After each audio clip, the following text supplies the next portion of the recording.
Hello everyone. बच्चों, कल की लास्ट क्लास में हम अधिशोषण और अवशोषण में अंतर पढ़ रहे थे, ठीक है। आज हम उसी को कंटिन्यू करते हैं, तो देखते हैं क्या डिफरेंस होता है अधिशोषण और अवशोषण में, ठीक है। ध्यान से देखिए। अधिशोषण ये क्या होता है, अवशोषण पता है तुमको, अधिशोषण क्या होगा, अवशोषण क्या होगा। पहला अंतर, ये कहां होगा, सतह पर केवल, और ये कहां होगा, उसके अंदर तक, यानी कि समस्त पदार्थ में, ठीक है बेटा। ये होता है समान गति से। ये कैसे होता है, ये प्रारंभ में तो तीव्र गति से होता है और बाद में क्या हो जाता है, धीरे। क्यों, ऐसा क्यों कि अधिशोषण तो समान गति से हो रहा है, लेकिन अवशोषण जो है बेटा प्रारंभ में तो बहुत तेज हो रहा है, बहुत जल्दी, और बाद में धीरे। तो इसका कारण देखो ऐसा क्यों होता है, ठीक है। बुक्स में कारण वारण नहीं दे रखे, यहां मैं बता रहा हूं। जैसे मान लो ये पदार्थ है, ठीक है, अवशोषण हो गया सारे पहले देखो खाली जगह पूरी, बहुत सारे रिक्त स्थान पर, यानी बहुत सारे सक्रिय केंद्र, बहुत सारे इसमें, ये लो सारे सक्रिय केंद्र, तो सारे बाहर से सारे पदार्थ अंदर घुस गए, अवशोषण हो गया। ये लो सारे सक्रिय केंद्र बन गए। क्या अब कोई सक्रिय केंद्र बच रहा है कि इसमें, क्या अब कोई जगह बच रही है इसमें, नहीं। तो अब अवशोषण क्या होगा, बहुत धीरे धीरे, बहुत स्लो, जहां जहां धीरे धीरे जगह मिलेगी वहां वहां एडजस्ट होंगे। तो प्रारंभ में तो तीव्र से, क्यों, बहुत सारे सक्रिय केंद्र उसको एक साथ मिल गए, लेकिन जैसे जैसे सक्रिय केंद्र भर गए, बाद में जाकर जब एक भी सक्रिय केंद्र खाली नहीं बचा, तब कैसे अवशोषण की विक्रिया होगी, अवशोषण कैसे होगा, बिल्कुल स्लो। कॉमन सेंस, बाद में पहले खाली स्थान था, जल्दी जल्दी भर दिया, अब बाद में जब पूरा भर गया तो धीरे धीरे एडजस्ट कर करके बैठ रहे हैं, जब उसके अंदर जा रहे हैं, तो सिंपल सा ये क्या हो जाता है, स्लो हो जाता है। ये इसका रीजन है कि प्रारंभ में तीव्र क्यों होता है, सक्रिय केंद्र उपस्थित होते हैं, बाद में धीरे क्यों होता है, सक्रिय केंद्र कम हो जाते हैं।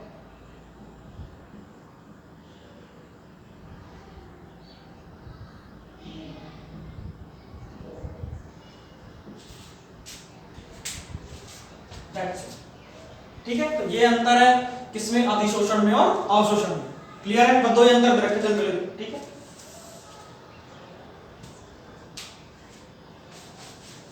नोट करो फटाफट।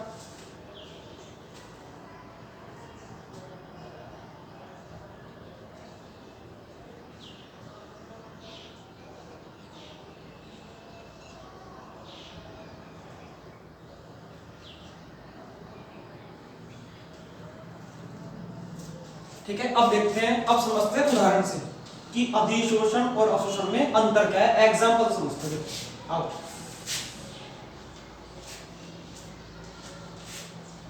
ठीक है, उम्मीद करो आज बारिश ना आए ताकि तुम्हें पूरी क्लास मिले।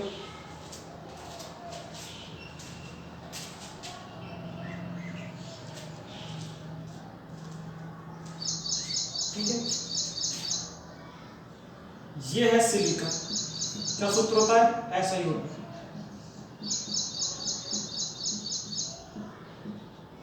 ठीक है, ये एक बेसेल है, इस सिलिका में मैंने पानी डाल दिया, पानी यानी जल की वाष्प भर दी मैंने सिलिका में, सिलिका के चारों तरफ वाष्प भर दी। तो ये वाष्प क्या होती है, धीरे धीरे धीरे धीरे पूरी सतह पर जितनी इसकी कैपेसिटी, जितने सक्रिय केंद्र होते हैं, यहाँ पर क्या हो जाती है, जम जाती है, अधिशोषित हो जाती है। ठीक है, ये अधिशोषण हो गया। अब अवशोषण देखो,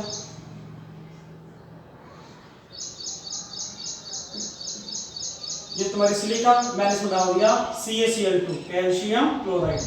अब वो कैल्शियम क्लोराइड क्या होता है, ये लो,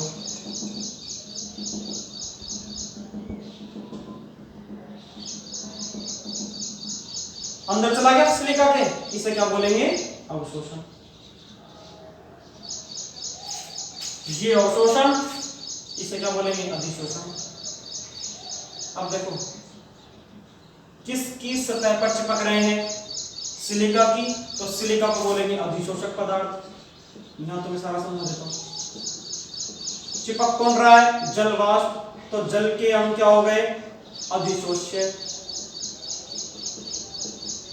इसी तरह CaCl2 कहाँ अवशोषित हो रहा है, सिलिका में, तो सिलिका क्या हो गया, अवशोषित करने वाला पदार्थ, और CaCl2 क्या हो गए, अवशोष्य, जो अवशोषित होते हैं। क्लियर, ये डायग्राम है अधिशोषक का, तो अधिशोषण का, और ये डायग्राम है अवशोषण का।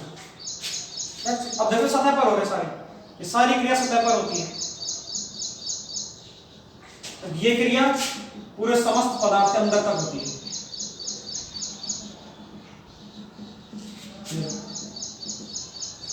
इसे बोलेंगे अवशोषण, इसे बोलेंगे अधिशोषण। वही एड्सॉर्प्शन, इंग्लिश में बता रहा हूं, एड्सॉर्प्शन।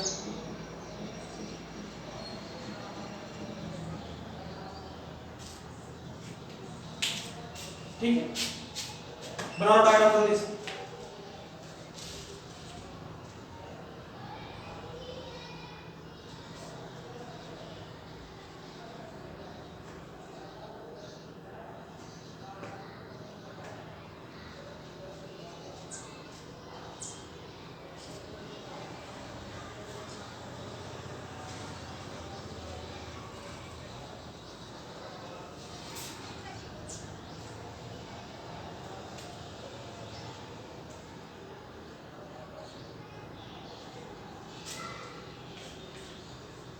ठीक है, अब आगे चलते हैं। अब देखेंगे अधिशोषण की ऊष्मा गतिकी, कि ऊष्मा गतिकी से ये अधिशोषण कैसे संबंधित है।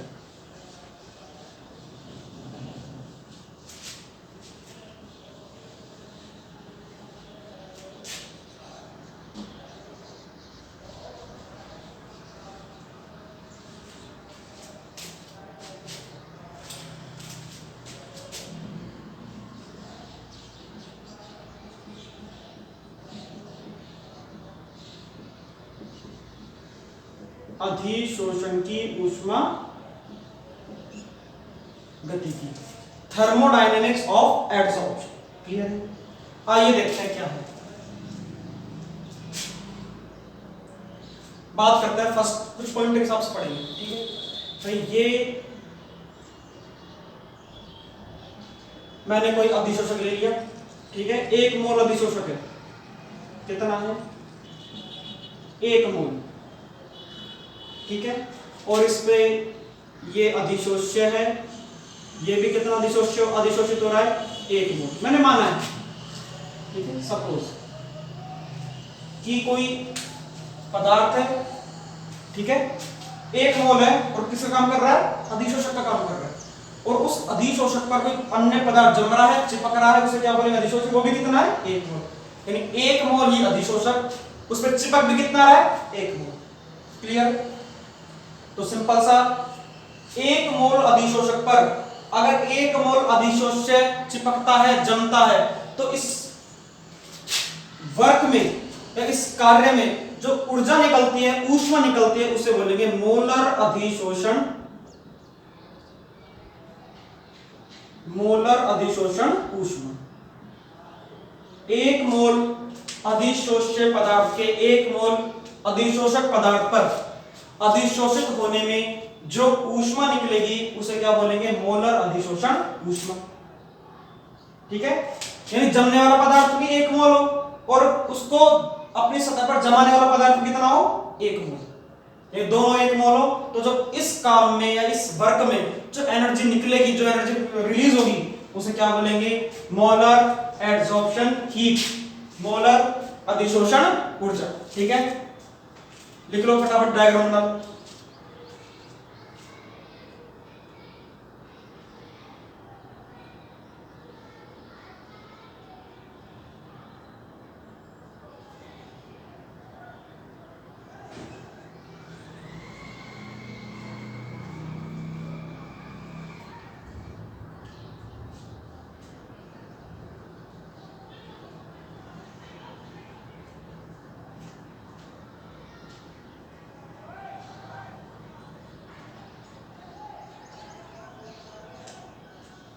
ठीक है, ये फर्स्ट पॉइंट है। सेकंड पॉइंट ध्यान से देखो,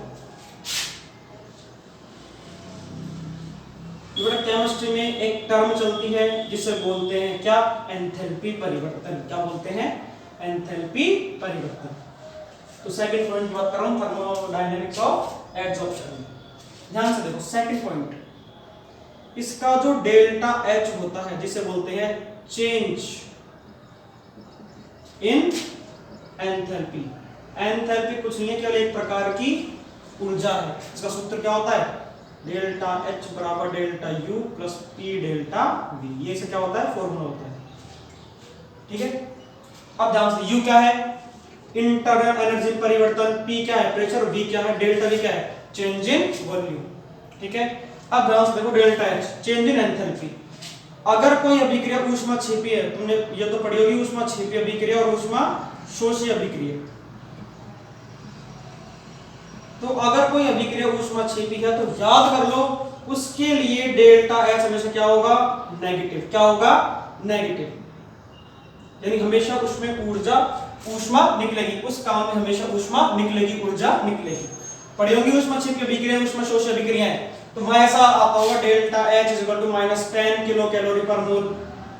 ठीक है, माइनस का मतलब क्या होता है, कौन सी अभिक्रिया, ऊष्मा क्षेपी, यानी डेल्टा एच एंथैल्पी परिवर्तन कैसा है, नेगेटिव है, एंथैल्पी परिवर्तन ऋणात्मक है। ऊष्मा शोषी के लिए क्या हो जाएगा, डेल्टा एच बराबर पॉजिटिव। यानी इस अभिक्रिया को कराने के लिए हमें ऊर्जा देनी पड़ रही है, उसे क्या बोलेंगे, ऊष्मा शोषी। और अगर अभिक्रिया होने पर ऊष्मा निकलती है, उसे क्या बोलेंगे, ऊष्मा क्षेपी। नोट कर लो बस।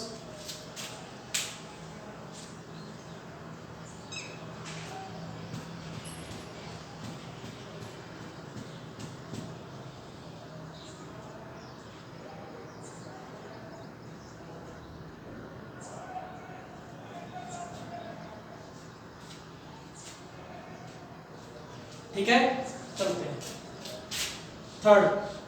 सेकंड पॉइंट हो गया एंथैल्पी। थर्ड देखेंगे एंट्रोपी। एंट्रोपी क्या है, किसी भी बॉडी में कोई डिसऑर्डर जितना है, जितना डिसअरेंजमेंट है, उसे क्या बोलेंगे, एंट्रोपी। यानी किसी निकाय के अणुओं के अव्यवस्था की माप। यानी किसमें, किसी निकाय में जितना डिसऑर्डर है, ठीक है, इधर उधर बिखरे पड़े अणु, तो उसे बोलेंगे उसकी एंट्रोपी। तो कॉमन सेंस लगाओ, मैं पहले जनरली बताता हूं, सॉलिड एक लेता हूं मैं, लिक्विड और एक लेता हूं मैं गैस। मुझे बताओ किस में अणु इधर उधर डोलते रहते हैं, गैस में। उससे कम लिक्विड में, और सॉलिड में तो बिल्कुल ही एक ही डायरेक्शन में दौड़ते रहते हैं। तो सबसे ज्यादा एंट्रोपी किसकी हो गई, गैस की। क्यों, सबसे ज्यादा डिसऑर्डर इसमें, अणु का पता ही नहीं है, कोई इस दिशा में, कोई इस दिशा में, कोई इस दिशा में, कोई इस दिशा में, कोई इस दिशा में। कोई फिक्स ऑर्डर है क्या, नहीं। ठीक है, और तो लिक्विड में भी नहीं है, लेकिन लिक्विड में गैस के कंपैरिजन में थोड़ी कम है व्यवस्था है, और सॉलिड में भी लिक्विड के कंपैरिजन में थोड़ी कम है व्यवस्था है। इसलिए सबसे ज्यादा एंट्रोपी किसकी हो गई, गैस की, फिर लिक्विड और फिर सॉलिड। कई बार देखो नीट में पूछा जा सकता है, आईआईटी मेंस में पूछा जा सकता है कि सॉलिड, लिक्विड और गैस के लिए एंट्रोपी का ऑर्डर बताइए। तो ये होता है एंट्रोपी का ऑर्डर। ठीक है, ये आईआईटी और जेईई मेन और नीट के हिसाब से बता रहा हूं। ठीक है, कि गैस की सबसे ज्यादा एंट्रोपी होती है, उससे कम लिक्विड की होती है, और सबसे कम सॉलिड की होती है। That's it.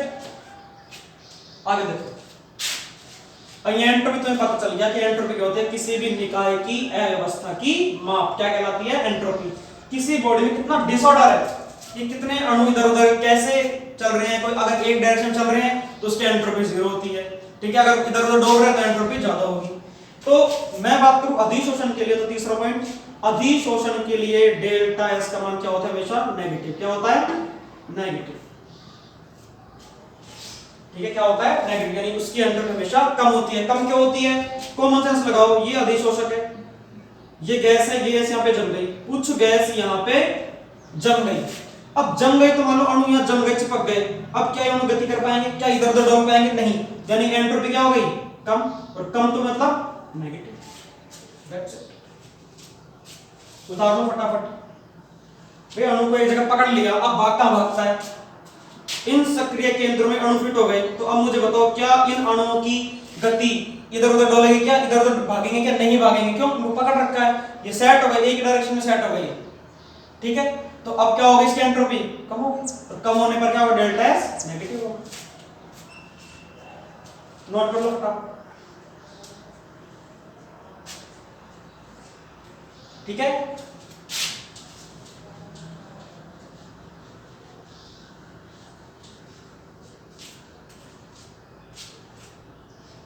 अब ध्यान से देखो फोर्थ पॉइंट की बात करें, फोर्थ पॉइंट आता है गिब्स हेल्महोल्ट्ज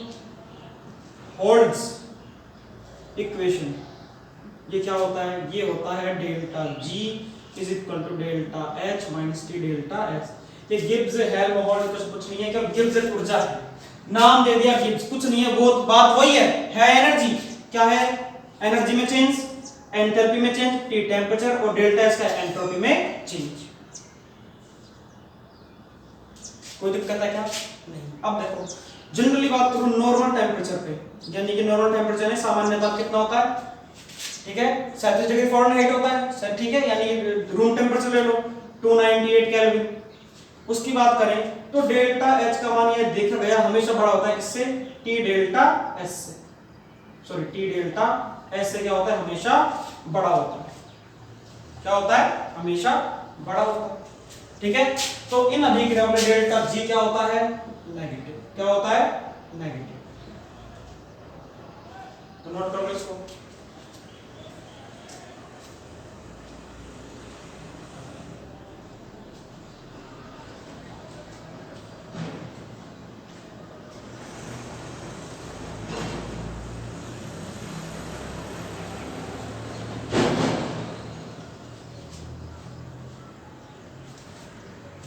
वैसे अब देखो जो मैंने पहले सेकंड और थर्ड पॉइंट कराया था कि अधिशोषण डेल्टा H कैसा? नेगेटिव। डेल्टा H कैसा? नेगेटिव। ठीक है, तो देखो नेगेटिव और नेगेटिव तब दोनों जुड़ेंगे तो क्या आएगा? डेल्टा G भी क्या आएगा? नेगेटिव। यहां से भी कर सकते हो ये कि भाई डेल्टा G, ठीक है, क्या होता है? Delta H minus T delta S। अब मैंने क्या बताया? डेल्टा H क्या होता है इनके लिए? अधिशोषण के लिए नेगेटिव, ये नेगेटिव और ये नेगेटिव, जब नेगेटिव नेगेटिव जुड़ेगा तो रिजल्ट प्लस थोड़ा आएगा, रिजल्ट क्या आता है? नेगेटिव ही आता है। भाई -2 और -2 को जोड़ो क्या आएगा? -4। इन साइन किस में आ रहा है? नेगेटिव में, यानी कि हमेशा ऋणात्मक कम हो रही है, तो डेल्टा G भी क्या होती है? नेगेटिव आएगी। ऐसे भी कर सकते हो। ठीक है, चलिए आगे।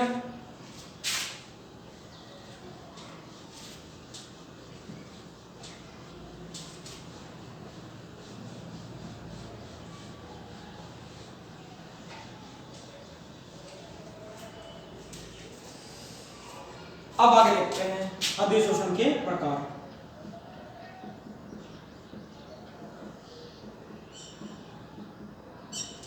उम्मीद करता हूं ऊष्मागतिकी तुम्हें समझ में आ चुकी होगी। हेडिंग डाल लो फटाफट, अधिशोषण के प्रकार, टाइप्स ऑफ एडसॉर्प्शन।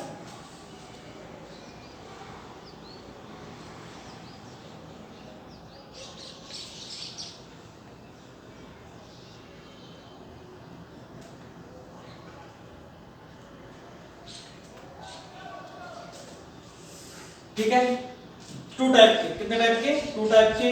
फर्स्ट होता है भौतिक, सेकंड होता है रासायनिक। ठीक है, शॉर्ट में बता रहा हूं जनरली क्या होता है। भौतिक अधिशोषण का मतलब होता है बेटा जब अधिशोषक की सतह पर, किस पर? जब अधिशोषक की सतह पर अधिशोष्य वांडर वाल बलों द्वारा जुड़े हो तो उसे क्या बोलेंगे? भौतिक अधिशोषण। भाई वांडर वाल क्या, सॉरी वांडर वाल बल क्या बीमारी है? गलती से बोल गया। ठीक है, वांडर वाल जो बल है ये कुछ नहीं है, ये केवल अज्यूम किए गए हैं, कोई बल नहीं है, सब केवल अज्यूम, सोची हुई कल्पनाएं कि गैसों के मध्य यार कोई अणु होगा, कोई आकर्षण बल लगता होगा, उसे क्या बोलते हैं? वान डर वाल आकर्षण बल, है कुछ नहीं। ठीक है, तो सिंपल सा, अगर किसी अधिशोषक की सतह पर अधिशोषक जुड़ा हुआ है तो उनके बीच अगर वान डर वाल बल उपस्थित है तो उसे क्या बोलेंगे? भौतिक अधिशोषण। और अगर अधिशोषक की सतह पर अधिशोष्य पदार्थ प्रबल रासायनिक बंधों द्वारा जुड़े हुए हैं, बहुत स्ट्रॉन्ग केमिकल बॉन्ड द्वारा जुड़े हुए हैं, तो उसे क्या बोलेंगे? रासायनिक अधिशोषण। बस ये अंतर है। यहां जनरली क्या होगा? अधिशोष्य प्लस अधिशोषक, इनके मध्य कौन से बंध होंगे? वान डर वाल।